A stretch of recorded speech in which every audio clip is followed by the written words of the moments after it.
The following podcast has been rated PGN. Parental guidance is neglected. Boy, it's been a long time since we've had a little father-son chat. I am your father. Father, if you can hear me, I failed. Don't let your mother smell that beer on your breath. She'll take it out on me. I'm here with my dad. I know what you're gonna say, son. And you're right. You're right. Who is your daddy and what does he do?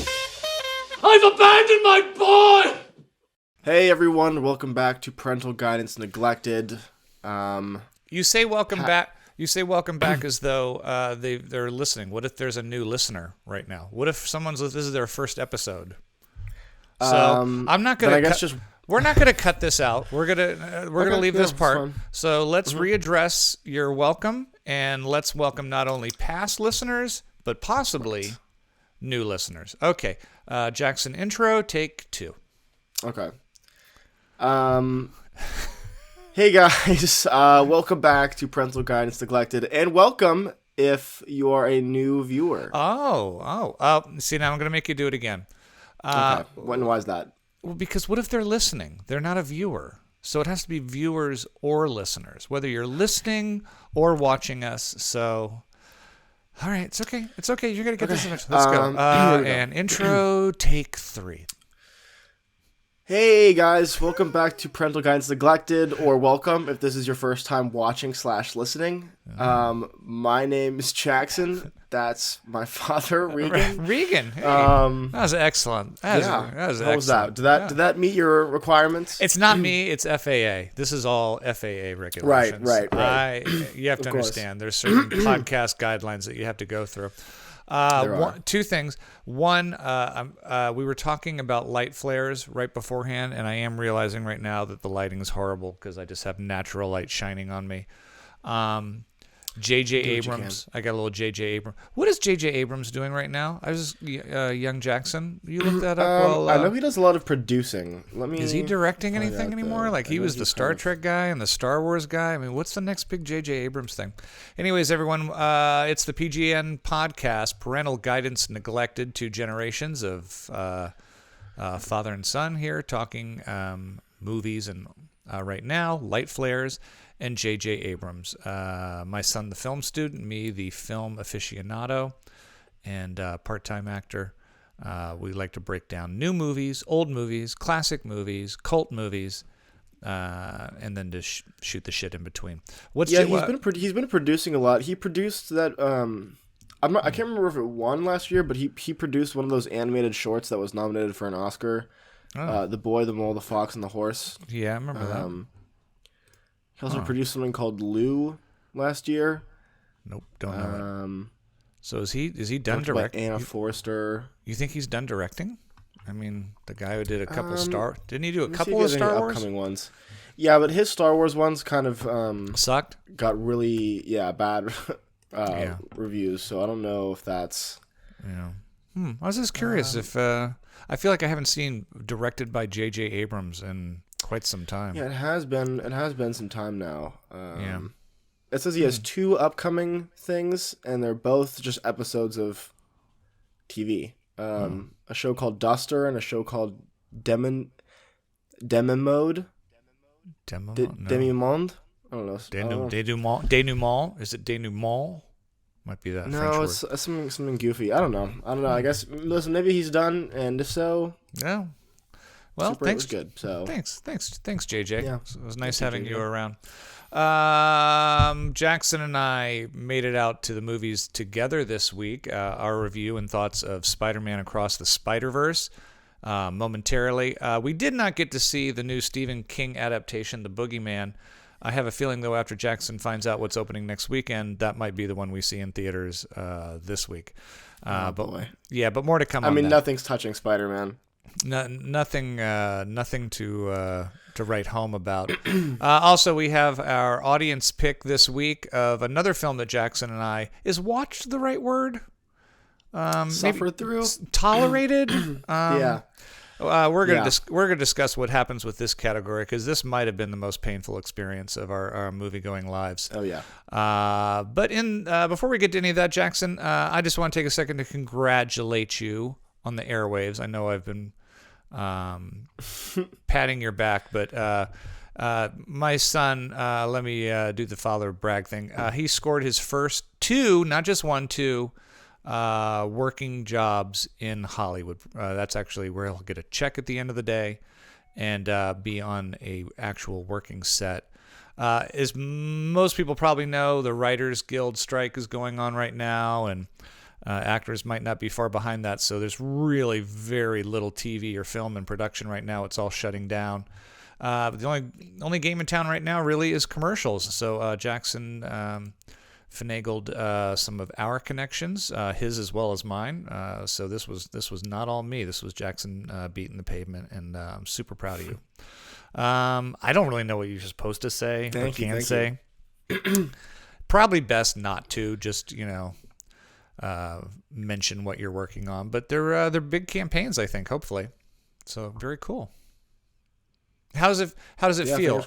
Are you excited? Are you nervous? Are you a little both? Are you like whatever? Obvious to say you're both. Yeah, obvious to say you're not a cinematographer on either one of these. You're probably doing a lot of grunt stuff, but I'd say pretty much most people who go into the industry behind the camera almost always start where you're starting right now. There's not too many people who jump right into. No, I'm not complaining at all. I'm not complaining at all. So yeah.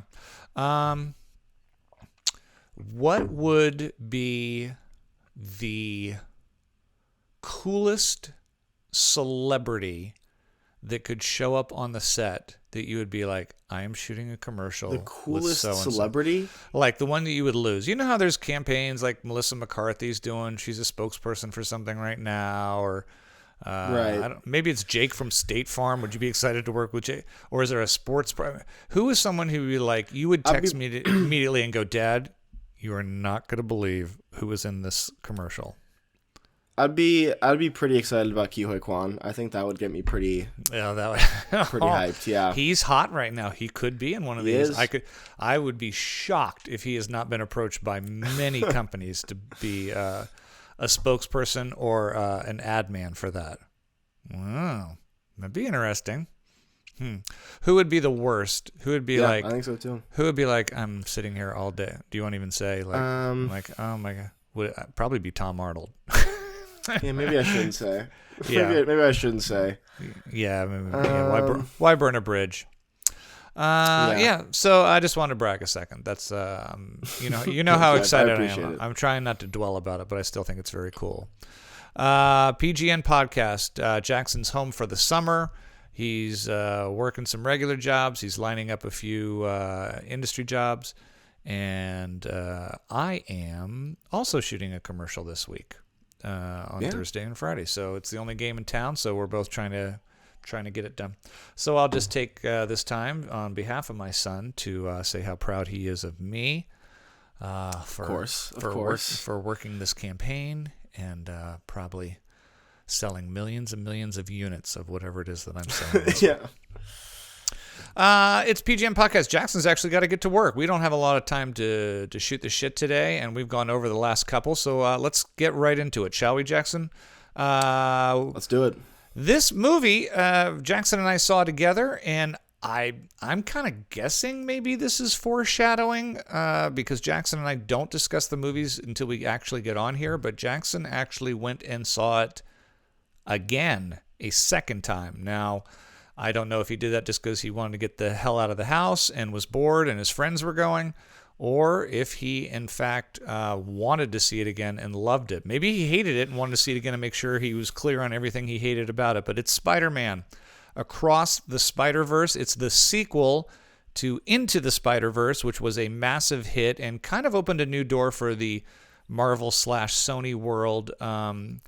A lot of people loved the first one. It was critically acclaimed. It was Spider-Man with a twist. I'm not going to be honest with you. I'm a little sick of this whole multiverse thing because I I do feel sometimes like it gets a little confusing, and then it's always like there's no consequences because you can always go back in time, or there's another multiverse that has this, or I am a little burnt on the multiverse, but apparently it's not going anywhere because there is another Spider-Man already in the works, which we found out at the end of this one.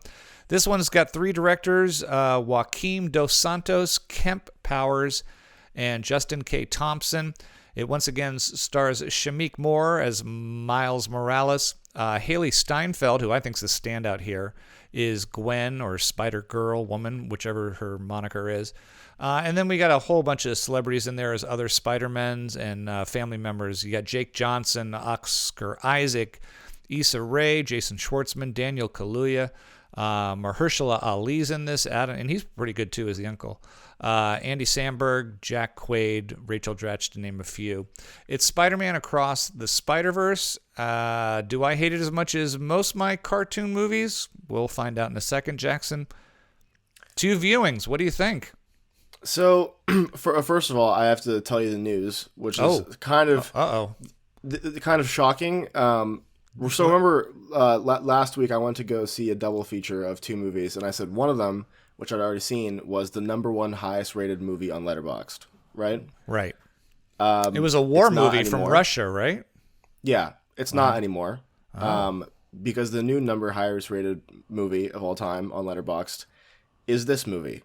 I don't know how, but it is. The sequel, Spider-Man Across the Spider-Verse, is now the highest rated movie on the app Letterboxd. Okay, I don't know who the clientele necessarily is of Letterboxd. I have an account there. I put up my reviews. Jackson has a huge account on there. He's constantly reviewing movies. It's kind of, I think, if for people who don't know, it's kind of the Instagram almost of movie reviews. It's a way for people to go on and like your reviews, read others, share thoughts on film. It's all film. Well, does it deserve it, Jackson? Or is that an anomaly? Or is it somewhere in the middle? What do you think? Do I think it's the best movie of all time? No. But that's a tough spot to fill. Yeah. I love this movie though. I thought it was phenomenal. I thought it was very well done. The animation was jaw-droppingly great. I mean, the attention to detail in this movie, especially when seeing it a second time, really is crazy. I love the different art styles of each universe. And while I do agree that I'm getting tired of the multiverse idea, I do try to keep in mind that this was the first one to do it. Mm-hmm. That they were all kind of following in the trail that the first film blazed. And I also feel like they did a better job of containing it, where it's like we can't keep going from universe to universe. There's consequences to our actions. So it's not just like, oh, we're hopping around and we're all meshing together and it's one big thing. They kind of put limitations on what they could and can't do with it, which I think was a good idea. I think the animation improved from last time. I loved the villain. I thought Jason Schwartzman was hilarious as the Spot. I thought the music was great. Overall, I just like this movie a lot. Do I think it's perfect? No. I think a lot of people are overrating it, but I think that this is a great idea of what happens when you put a team together and really take the time to flesh out a story with emotions. Because superhero movies can have emotions and a story and people. I was rooting for the characters the whole time. It's a longer run time, and I felt I was with it the entire time. When the movie ended, I wanted it to keep going. I could have sat in that theater for 2 more hours if I needed to. So yeah, I thought a very, very impressive film. I saw it twice, so that's a testament to it. And like I said, watching it a second time is really interesting because you catch a lot of things that you wouldn't have the first time. And I've seen a lot of things on Twitter too of how, all this stuff they were doing in the first movie that was kind of almost like a foreshadowing to what would have happened here. So, I think that they've done a really good job of kind of, putting together this world and really fleshing out a story from start to finish and letting it play out on screen. Do you think you would have gone a second time if your friends hadn't invited you to come along? Or do you think you'd be like, no? I probably wouldn't have, but it wasn't like, it takes a lot for me to see a movie a second time, especially just 2 days after I saw it the first time. So I think that if this was anything less than that, I wouldn't have gone. But Right. yeah. Okay, well, let me tell you what I liked and a few things that I didn't like about this movie. I'm not a huge fan of animation, but I do give mad props that the animation on this film is certainly night and day from, Kung Fu Panda or what I normally consider a quote-unquote cartoon movie. Although it is animated, this is much more a piece of art than I think some of that other stuff that's just kind of colors, and flash, bam, boom. I don't know enough about animation to go, they did anything much differently than the first one. Maybe if I watched them back to back, I would go, I kind of feel like at least the style was the same as the first. A lot of those comic book, like split screen, multi-boxes showing, playing with the speed of movement of people, the color schemes. It looked beautiful. For me, as not an animation connoisseur, there was a little bit of a repetitiveness than that. And then speaking of repetitiveness, what I remember most about the first one is that a team of Spider-Men from different universes all get together. And although the story, I think, is a lot deeper than that and has some complexities, at the heart of it, it is another movie about a new group of Spider-Men all getting together, which felt maybe a little repetitive as well. Things I really liked, though, I loved Haley Steinfeld, and I loved the character of Gwen. There's a lot of focus on her this time, and I found her much more interesting, and her dynamic with her dad a lot more emotional, or at least interesting to me, than the Miles Morales family story. I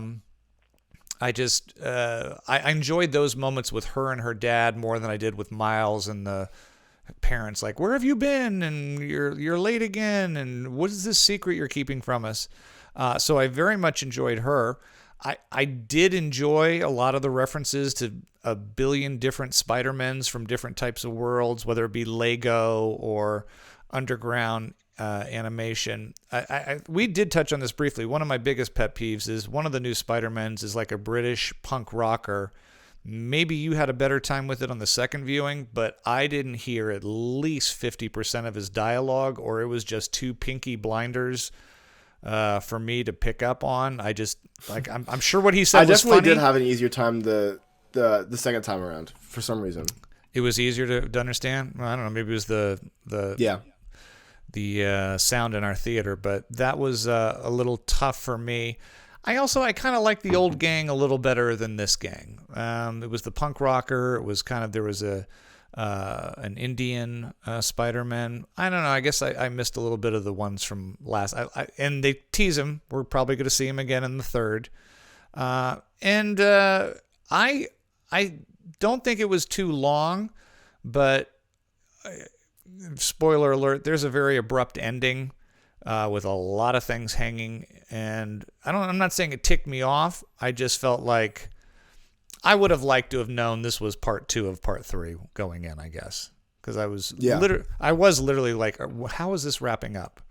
But overall, Jackson, the things that I think this one improved on, or maybe took a step back, kind of equals out. I gave the first Spider-Man Into the Universe a B, and a B is a good grade for me. I'm going to do the same here. What it lost, it gained, and it's a B for me. I recommend, and if you're into animation and Marvel, for me to give a B to a Marvel movie, it's pretty good. What are your thoughts? Yeah. I'm going to go with an 8 out of 10 on this one. Okay. Yeah. I feel like a really good movie. Yeah. Is it going to be the biggest movie of the summer?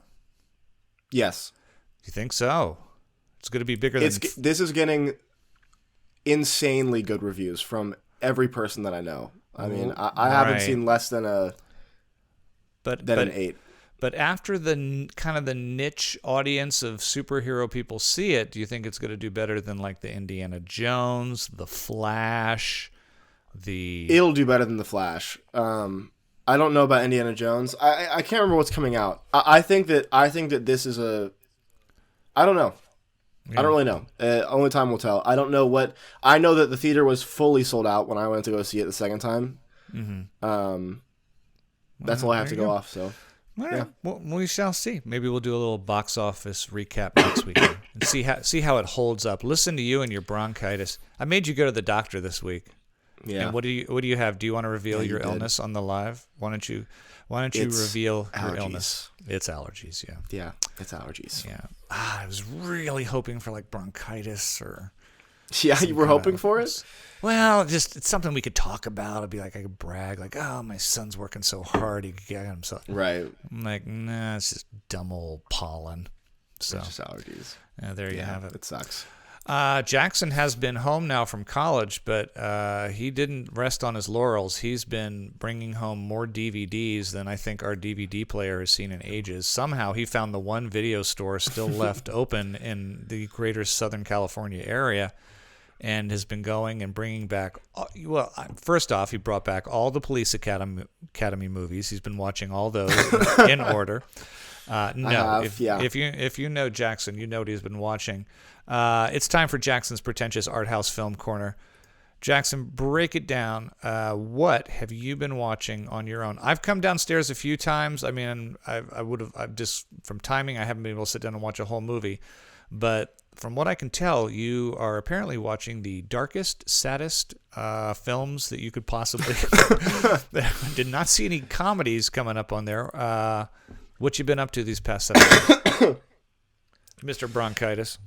Yeah, I know. I'm sorry. Apologies to the audio listeners. Yeah, I'll just kind of go down the list here. The first of the week was someone who we talked about before on this podcast. That's really? Paul Schrader. Paul Schrader. Watched, before you get into it, Paul Schrader wrote Taxi Driver, and he has dabbled in film directing as well. I can't remember the titles right now, but he tends to do kind of low budget, very interesting, dark material. What did you watch? Well, the movie that you and me saw was Mishima, I believe, was one of my choices for the week. Yes. A Life in 4 Chapters. So, yep. And I loved it. And I love this, man. This is such a good movie. Which movie is I know this? that this wasn't your thing. This is First Reformed. First Reformed with who stars in that? With Ethan Hawke. Yep. And also weirdly has Cedric the Entertainer in it. Yes, he too. does. But First Reformed. This is, I mean, almost the exact opposite of what Mishima was. It's the most subtle, toned down.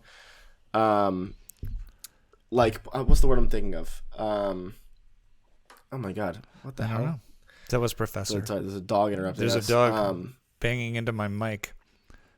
Good boy. There's a word that I'm thinking of, but I can't think of it. It was the exact opposite of what Mishima was, but yet I still caught hints of Schraderism. Style yeah. in this. Yeah. For those who don't know, First Reform came out. I want to say maybe 15 years ago, somewhere around that.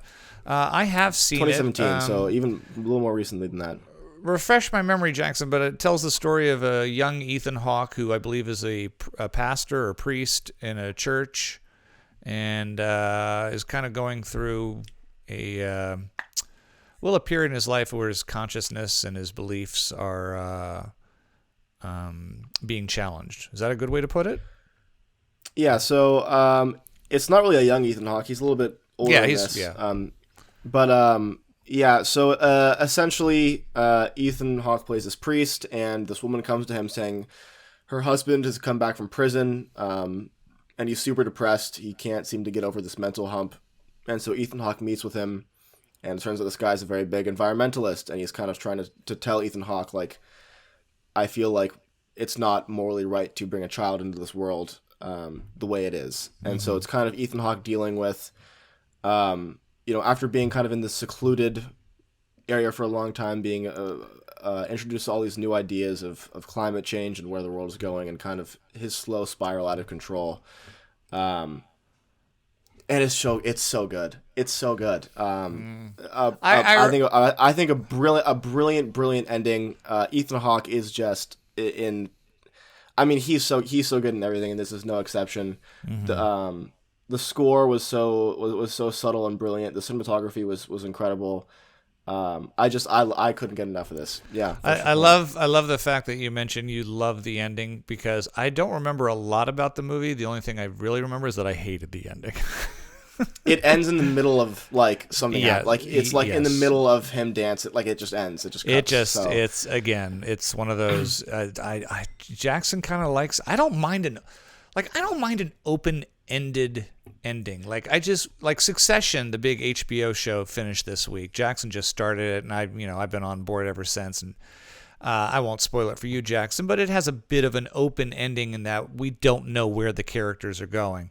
Right. What I remember from First Reformed is that it ended in a way where I went, I don't know what the heck is going on.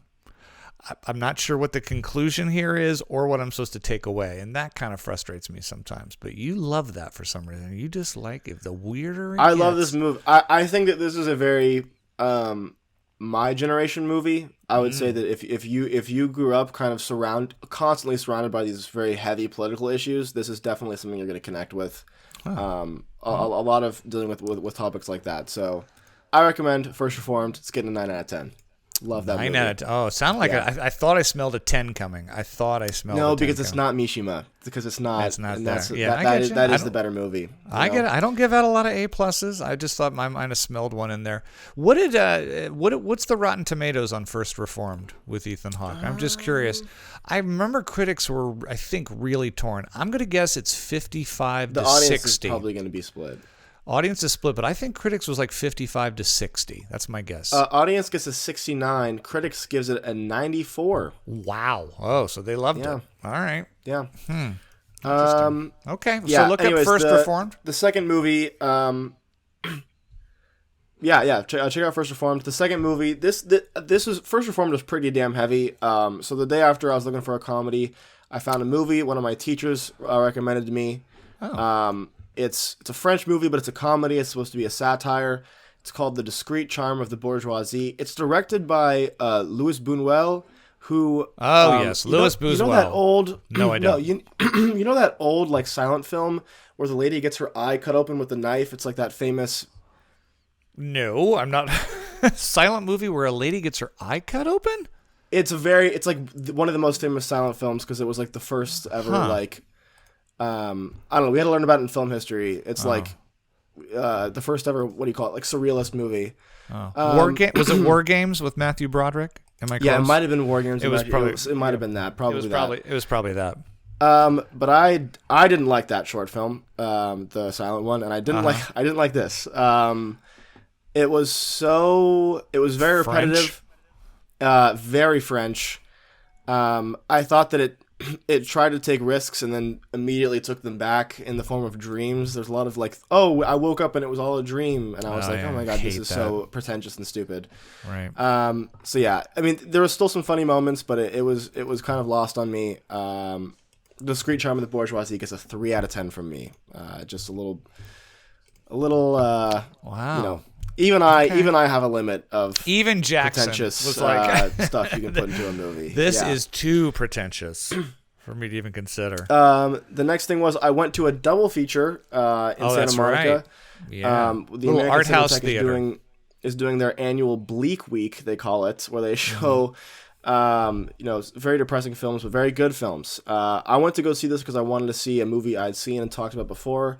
The first film they were screening is called Come and See. It used to be the highest rated film on Letterboxd. That's now Spiderman, which kind of depresses me after watching this movie because I think that Come and See is required viewing for being a person.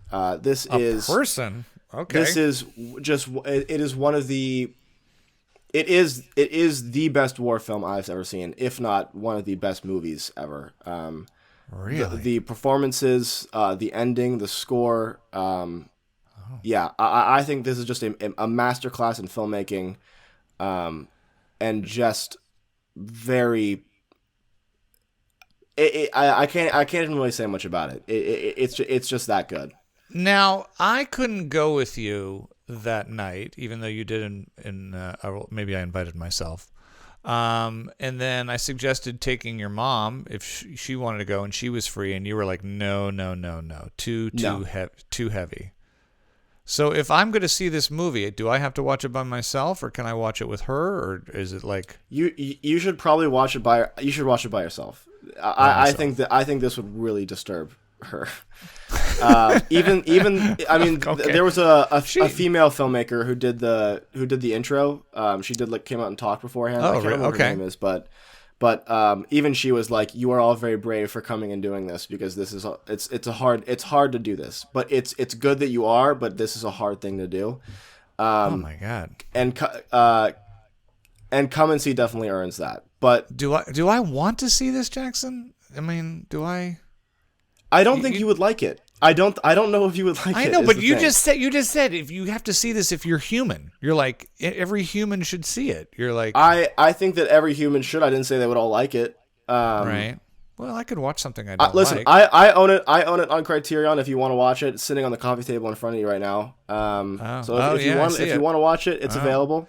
Here, I'll hold it up. Keep talking. I'm getting it. But yeah, Elem Klimov's Come and See. Please, definitely watch. There you go. I'm holding it up on for Criterion. There it is. Yeah. Oof. Is that the actual movie poster? Or is that just some? That's a kind of. No, it's not. It's not the actual movie. The movie poster is very similar, but that's Criterion does like custom posters for a lot of their DVDs. Right. Yeah. Then the second movie, which I actually found out recently, was directed by Elem Klimov's, the director of Come and See's wife. It's his wife directed this second movie they showed. Oh, okay. She unfortunately died very young in a car accident. But this is a war movie that she made called The Ascent. It's based off of a book by a different title. I can't remember what book it's based off of. And I was very worried for this because Come and See really is such a grand and huge film. I was worried that this was going to get muddled. Even if it was good, I wasn't going to like it as much. Mm-hmm. But this was almost just as good. Really? Yeah. Way less disturbing, but still very psychological. Incredible performances. I mean, the actors in this were immensely good. There's a German soldier in this who's in a lot of the Tarkovsky movies, if you've ever seen any of those. But do these both take place during the same war? Like, was the they're Husbands both World War? War II movies, but they're very different. Because Come and See is about a Belarusian child who joins the Russian forces, the partisans, and the Ascent is more about a group of people who happen to meet during the war and where their lives go from that moment. But both very, very good movies. I highly recommend. I don't want to say too much because I don't want to spoil any of the things. It was weird. It was very weird watching Come and See in theaters because you kind of, having already seen it, I knew where everything was going to happen and what was going on. But I mean, the lady next to me had not seen it before, and watching her kind of equally like jump back and do the, be as shocked as I was the first time around was also very interesting, and kind of watching them get more desensitized to it, kind of the same way the character in the film does as it goes on, was also very interesting. So, okay, yeah. Come and See. I assume gets a 10 from you. Come and See gets a very, very big 10, and The Ascent gets a 9. Very close. Right there. Oh, all right. Yeah. Anything else in the corner this week? One more. I watched a movie that's been on my list for a while. It's by a Taiwanese director named Edward Yang, who's best known for a movie called Brighter Summer Day. But this is also one of his more known movies. It's called Yi Yi, which I guess translates to One by One. It's kind of a slice of life family movie. Mm-hmm. This is a Taiwanese movie? Yes, it is. I like plotless movies, but this was a little bit too aimless. Yeah, it's kind of about. It kind of wandered too much. I still liked it, but the cinematography was great and all that. It's just you would grow to like a character. Like I was really into the storyline with a little boy who was getting into photography. And then it'd be like, well, now I have to waste all this other time with the other family members and the mom and all that. So, I liked it, but it wasn't as emotionally evoking as I was hoping. It's gonna get a 6 for me. Yeah, that's you. There's something about movies from the Asian market that you seem very drawn to. Like, you're very big into Korean films, and they know what's up, man. They know what's up. What do you think it is about them that kind of speaks to you? I mean, it's hard to group them all together. I mean, there's so much. I mean, it depends. I mean, it's really is a different market. There's a lot that I don't like from that side of the world. I'm not big into the more martial arts movies. Like that's not really my thing. Right. But I do love I do love when they do dramas. I think they do dramas very well. I mean, Bong Joon-ho is incredible from South Korea. Wong Kar-wai from Hong Kong. Right. I did like a lot of moments in this. Edward Yang, who I think he's from Taiwan, but I think this was a movie that took place in China. So yeah, I think it depends. Are you an anime guy? I've seen some. So some of it hits the mark. I think a lot of it is it's like American TV. A lot of it's just schlock, but when it's good, it's good. You know. Cowboy Bebop's incredible. I think Neon Genesis Evangelion's just as good. So I personally don't like anime because I don't like cartoons.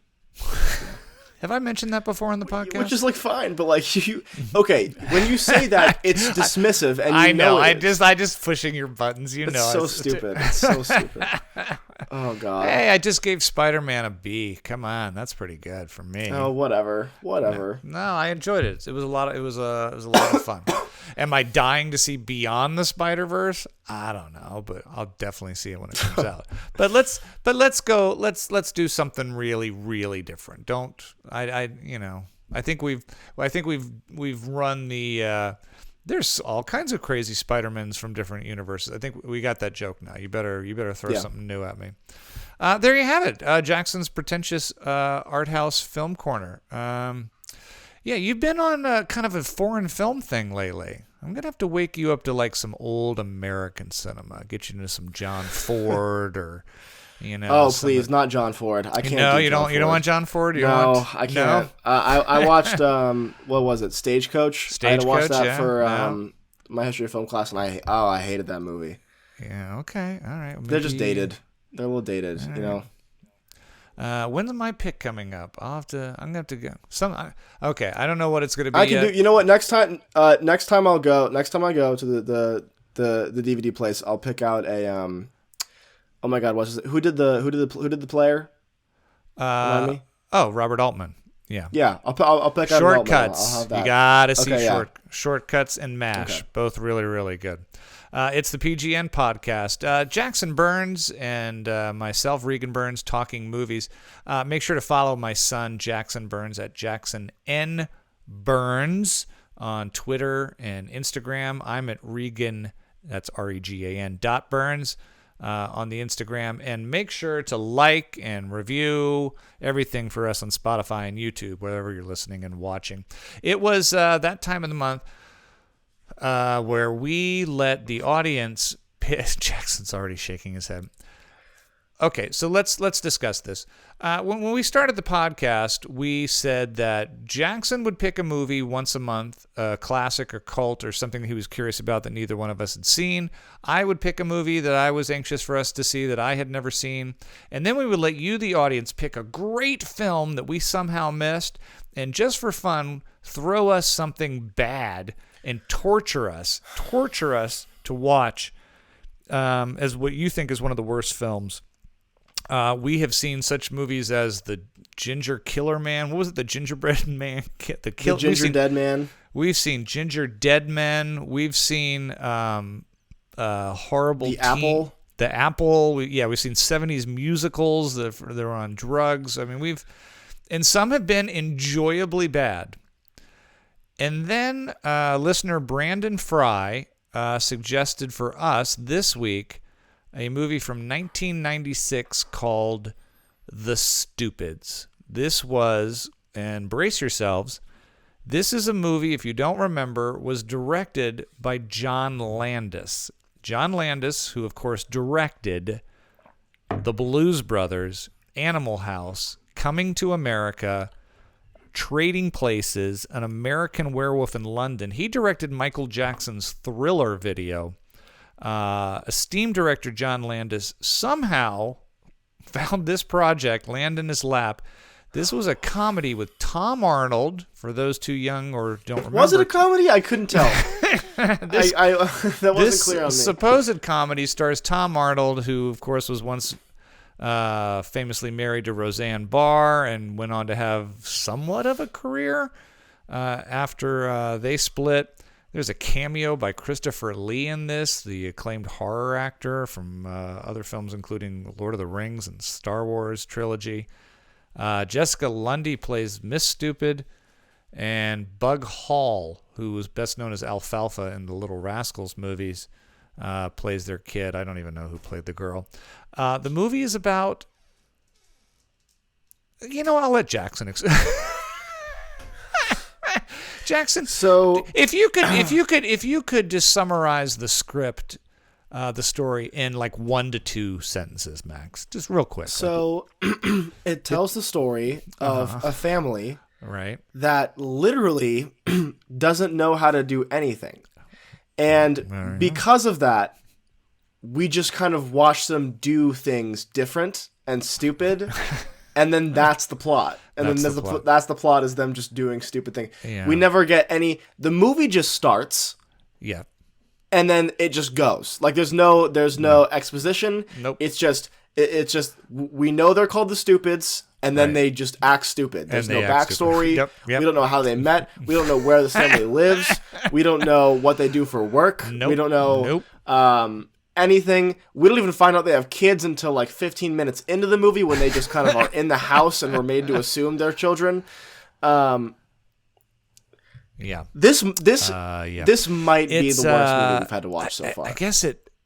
Yeah. This might be. Brandon, I don't know what kind of joy you get out of this, but this might have been the worst movie I've ever seen. Maybe. Here's what I will say. Jackson and I have watched bad films that you guys have assigned to us in the past, and I can remember at least one instance. Well, I know one we didn't even make it through. There was one really early on, something about a teen murder on a. Remember that one? That was the good pick, though. Remember that was the good. Oh, pick of the week. You're right. That was a called good The pick. Giant. The Giant. Yeah, we turned that off. We've always pushed through a bad movie. At the 30-minute mark, I looked at Jackson and I was like, I think we have to bail. And ladies and gentlemen, for your audience, my son looked at me in the face and he went, no, we're writing this out. We promised our audience. Brandon will be disappointed. We suffered through it. Your mother, who was watching it with us, I believe she asked us to turn it off about 28 times during the entire minute and 25 hour and 25. I've never seen her look so disappointed when I said that. She was like, "Oh, do we have to?" She looked like you when you were a kid eating Brussels sprouts. She was just like playing with her hair and like, please turn this off. I don't know what John Landis was thinking. The only thing I can say that was even remotely interesting, and I had to go back and look because I knew that was the case, is there's about 7 or 8 cameos in this movie from really famous directors. David Cronenberg shows up in it. Robert Wise is in it, who directed West Side Story. Oh, really? Yeah, I'll have to show it to you. There's a bunch of really acclaimed directors from the 60s and 70s who have cameos in The Stupid. I guess John Landis just called in some favors and thought it would be cool to put people we wouldn't recognize. Brandon, if there's an award to be given for the most torturous film that we have had to endure yet, I think I can easily say that you now possess that crown, and I'm not sure how long it will take to get you dethroned. But let's just say, game on, everybody. If you think you have something worse than The Stupids... it's not even... Here's the thing. Because sometimes you watch a movie and you cringe, but like it's intentional, like in a Dumb and Dumber type of way, where it's like, oh, they're just like, this is an awkward situation, so it's cringy. This was awkward, where I was like, oh my god, he's trying to get the tire off of him, and that actor looks like a fool, and it's like hard to watch, and you're not laughing, and so it's just quiet while he's doing all this like this physical acting. Tom Arnold is not a good physical comedy actor, and yet they had him do more pratfalls and wrestling with shirts and things. Oh my god! There's chicken. When anything explodes and suddenly you hear chickens and see feathers flying, that should be sign number one that. And the other, not to dwell, but the other thing is the style of this movie is so weird. It's like Their house looks like something from a Dr. Seuss. It was. Thing. I was gonna say it was almost like, remember when they did the Cat in the Hat movie? Yes. With what's his face? Who played? It was Mike Myers. Mike Myers. It was almost like that. Like that stuff. Like they're wearing these ridiculous dresses and suits, and it's like, what? Like I know, like what does that have to do with anything? Yeah. And there's just everything's like perfectly connecting in the weirdest ways, and it's like the whole bit is just like, so these guys are so stupid, but somehow it works out, and it's like it's like the same bit over and over and over again until you're like, oh my god, I know I know where this is going. I bet in this next scene, one of them sees something and then does the different thing that you're expecting, and then it somehow works out or creates a zany thing. Oh my god, this was a hard one. This is a hard watch. You're not even addressing the elephant in the room here. For no never explained reason, and it just didn't. I was like, what is the style or the format here? For some reason, their two pets, a cat and a dog, are like Wallace and Gromit claymation animals that. I was like, it's so random and is never. Aliens show up in this. It also like random, like more than like. Sometimes you expect it with old movies, but more than usual, just random Asian. Racist Asian scenes. Like every time they go out for Chinese food or an Asian person gets mail, you hear the gong in the back, like dong. Like god, it was so bad. And I guess there's an Asian. And they all work at a Chinese restaurant. Yeah, of course they they're do. Making soy sauce packets, and it's like, oh my god, what are we doing? And there's that one thing where he hands the mail to the. Oh my god, it was so kids, uncomfortable. Yeah. It was so uncomfortable. Yeah. The Stupids, you know what? Again, Brandon, hats off. I really, really don't know if anyone's ever going to. I dare you. Are we going to keep doing this? Are we going to do this once a month? Are we going to continue to ask for these bad films? Do we learn? We have to keep doing it until we have to keep doing it until we find a replacement for it. You know, a replacement. Because there's there has to be 4 segments. We have to find a replacement. I've enjoyed some of the bad ones. I mean, not in a weird way. You know, like wow, this wasn't that though. Yeah. Like what was it? Trolls 2? Remember it was kind of fun in a weird, crazy way. With the goblins. Yeah, that was a fun movie, but what are you gonna do? Nothing fun to take away from this. The Stupids gets an F for me. An F. That's a hard F. And this is going to get a 1. A 1 for me. Yeah. The PGN podcast. So that's what we do here, ladies and gentlemen, is we come to you guys for a bad film. Next week, the big, huge opening film at the box office is the much anticipated, and by much anticipated, I mean maybe somebody I don't know anticipated it, but I know Jackson and I didn't, is Transformers Rise of the Beast. Yeah.